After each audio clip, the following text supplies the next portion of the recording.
حديث اللهم لك صمت وعلى رزقك أفطرت ما صحته؟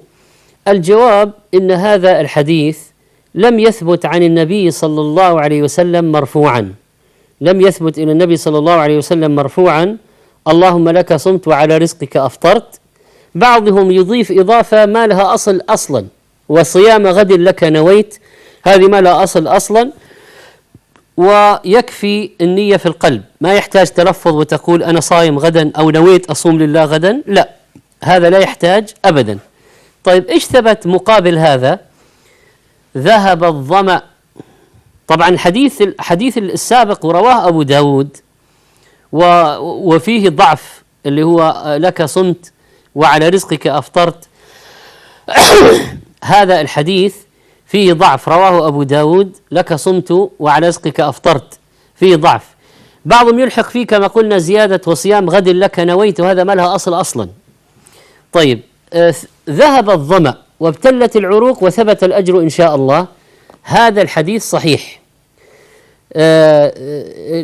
الحديث الذي فيه أنه عليه الصلاة والسلام روى أبو داود أيضا أنه عليه الصلاة والسلام كان إذا أفطر قال ذهب الظمأ وابتلت العروق وثبت الأجر إن شاء الله.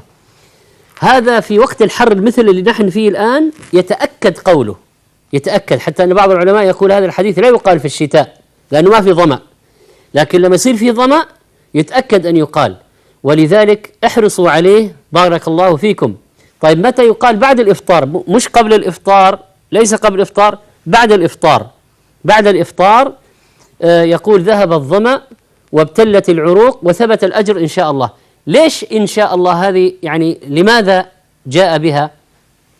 حتى ما يجزم الإنسان لنفسه بالقبول، ما يجزم نفسه إنه حصل خلاص الأجر كتب، وإنما يرجو، يعني يكون بين الخوف والرجاء، فهو يحسن الظن بالله إن الله يقبل منه، إيش ثبت الأجر، وإن شاء الله حتى ما يتكل على العمل ولا يعجب بالعمل. طيب